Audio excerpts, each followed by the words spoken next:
Salut à tous and welcome back to my channel, j'espère que vous allez bien. Aujourd'hui on se retrouve dans une nouvelle vidéo et je vais pas tergiverger pendant 20 minutes étant donné que je tourne la vidéo à 16h et que je dois vous la sortir à 18h. Donc l'intro va être extrêmement courte, juste n'oubliez pas de mettre un petit pouce en l'air avant de commencer la vidéo et surtout de vous abonner à la chaîne si c'est pas déjà fait, mais également de venir me suivre sur Instagram et TikTok.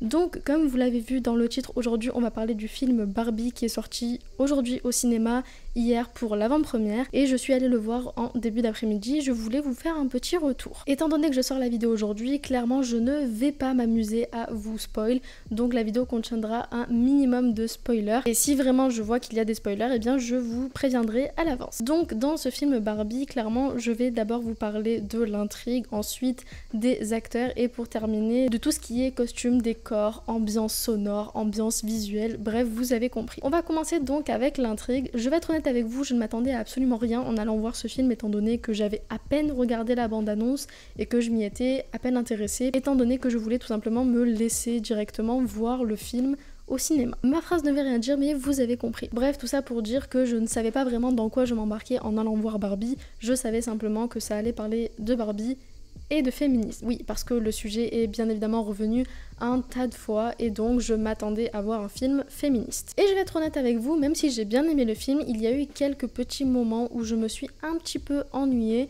parce que je trouve qu'ils ont un petit peu tiré en longueur dans certaines phrases, dans certaines scènes, dans certains contextes qui, je trouve, n'avaient pas besoin d'être autant tirés en longueur. J'avais limite l'impression en fait qu'ils tiraient en longueur pour faire comprendre à quel point le patriarcat c'était pas bon et qu'il fallait être féministe, mais soit pour un public assez jeune ou alors un public masculin. Parce que j'ai vraiment l'impression que ce film n'est pas destiné aux femmes adultes qui connaissent déjà ce qu'est le patriarcat et le féminisme, merci la voiture qui passe, on va rien dire, mais surtout pour faire comprendre notamment à des plus jeunes ou à des hommes ce qu'est le patriarcat, en quoi il peut être extrêmement dangereux pour les femmes et pour la société, et du coup en quoi le féminisme est important. On va commencer le film donc de Barbie sur une base très matriarcale où le monde ou la société est dominé par les femmes et où les Ken sont mis de côté entre guillemets, sont majoritairement les petits copains des Barbie, alors que les Barbie, elles, sont des femmes accomplies qui travaillent, qui ont donc chacune un emploi bien distingué, etc. etc. En gros, on est dans un monde qui est à l'inverse du nôtre aujourd'hui. Et j'ai trouvé l'approche assez intéressante à mettre en place, surtout que moi au début, honnêtement, quand j'ai commencé à voir le film, je me suis dit je veux vivre à Barbieland. C'est clairement la première pensée qui m'est traversée l'esprit quand j'ai vu le début du film. Puis progressivement, on va donc avoir cette notion de patriarcat versus matriarcat, de féminisme versus sexisme. Bref, ce film est bourré de références et de métaphores au niveau du patriarcat et du danger que ça peut occasionner pour les femmes.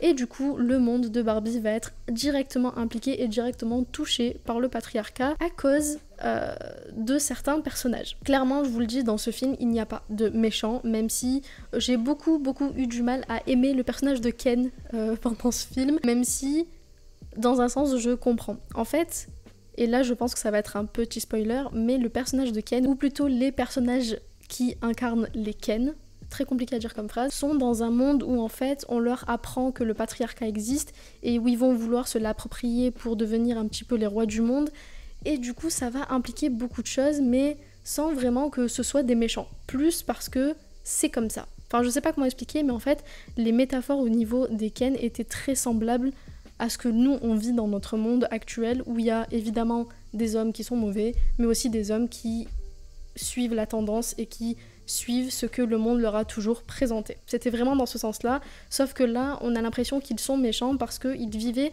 dans un monde matriarcal. Et oui, ils veulent renverser la situation. Bref, assez compliqué quand même. En fait, j'ai trouvé l'intrigue du film assez intéressante et assez prenante, mais je l'ai trouvée quand même relativement simpliste. Comme je vous l'ai dit, en tant que femme adulte féministe, le film ne m'a rien appris. Le film c'était simplement une continuité de choses que je savais déjà et des choses que je comprenais déjà.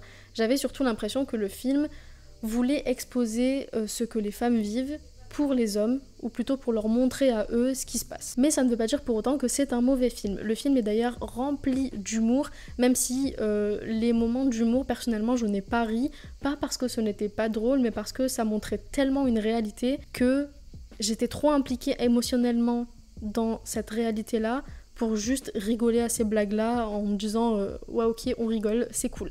Non, c'était assez intéressant et intelligent je trouve d'avoir mis plusieurs Barbie et plusieurs Ken pour représenter toutes les facettes de l'humanité en réalité parce que on ne parle pas de Barbie et de Ken dans Barbie, mais on parle de l'humanité, on parle des hommes et des femmes. Et le fait donc d'avoir montré tous les aspects différents qu'on peut retrouver, que ce soit pour Barbie ou pour Ken, c'est assez intéressant à voir. Par contre, je vous avoue qu'il y a certains moments où j'ai limite presque soufflé parce que par exemple à des moments il y avait des discours féministes ou des discours qui justement étaient destinés à expliquer ce que les femmes vivaient et encore une fois j'ai trouvé ces discours très simplistes, très j'explique à un enfant en fait et je sais pas si c'était le but parce que le film était principalement pour des enfants pour leur expliquer à eux mais moi en tant que femme adulte il y a des moments où j'ai un petit peu soufflé de la simplicité des propos.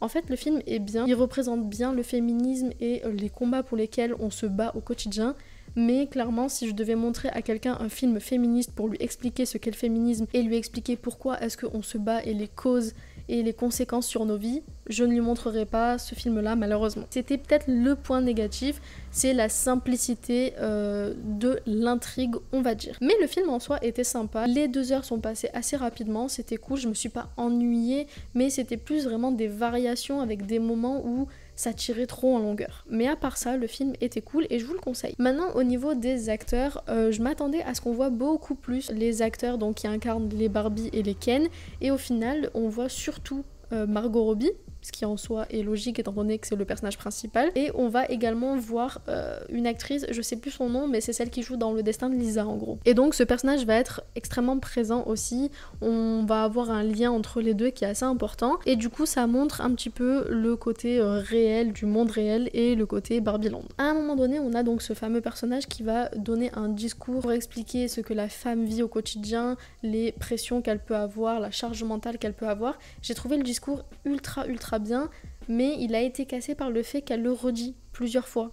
Et du coup, ça casse un peu ce truc de discours poignant. Ce qui a été dommage avec ce film, c'est qu'il y a des moments qui n'étaient pas forcément nécessaires à l'avancement du film et à la compréhension du film. J'ai beaucoup aimé Ryan Gosling dans ce film, alors dans le sens où j'ai pas forcément aimé son personnage, du moins une bonne partie du film, mais j'ai bien aimé l'acting de l'acteur, je l'ai trouvé incroyable, il a très bien incarné Ken, ce qui est assez impressionnant quand même parce qu'on s'attend pas à ce que Ryan Gosling interprète Ken, et pourtant il l'a très bien interprété. Je vais revenir rapidement sur tout ce qui est décor visuel, c'est incroyablement beau, c'est incroyablement bien fait, je crois d'ailleurs que ce n'est pas un fond vert sur lequel ils ont tourné, mais un vrai studio qui a été peint en rose, je sais pas, peut-être que je dis une bêtise, mais je crois, et c'était incroyable, les décors étaient magnifiques, les décors étaient grandioses, et franchement, chapeau pour l'identité visuelle du film. Pareil pour l'identité musicale, on a eu des musiques incroyables tout le long du film, et bizarrement, même s'il y a plusieurs scènes où les Barbie et les Ken se mettent à chanter,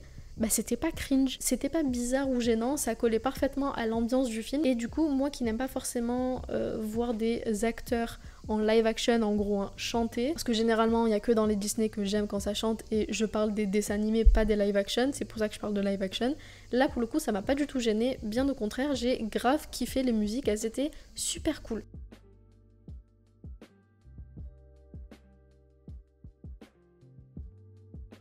Enfin bref, je vais m'arrêter là pour cette critique parce qu'en soi, je peux pas dire énormément de choses sans spoiler. Je vous invite à aller voir le film quand même, il est ultra intéressant, il est sympa à regarder, les acteurs sont géniaux. D'ailleurs, c'était assez marrant d'entendre la voix de Lena Situation et Seb Lafrite pour les personnages de Dua Lipa et John Cena. C'était assez drôle quand même à entendre, et surtout quand on ne le sait pas, parce que je le savais avant de voir le film, on s'en rend pas forcément compte que c'est eux. Donc ils ont très bien fait, je trouve. J'avais un petit peu peur à ce niveau-là, mais je trouve que c'était bien fait, ils ont pas eu énormément de dialogue, donc ça gâche pas tout. Enfin bref, je pense que le camion qui est devant chez moi a envie que je m'arrête, donc je vais m'arrêter là. N'hésitez pas à me dire en commentaire ce que vous avez pensé du film, si vous avez aimé, si vous avez pas aimé, si vous comptez aller le voir ou non, si ma critique vous a donné envie d'aller le voir ou non. Peut-être que j'ai découragé certains, je ne sais pas. Mais en tout cas, personnellement, j'ai bien aimé le film, malgré quelques petits détails qui auraient pu être améliorés à mon sens. Mais sinon, le film est cool, donc n'hésitez pas à aller le voir. Et n'hésitez pas surtout à mettre un petit pouce en l'air sur la vidéo. Bref, je vais m'arrêter là, je vous fais plein de bisous et je vous dis à dimanche pour une nouvelle vidéo. Ouh.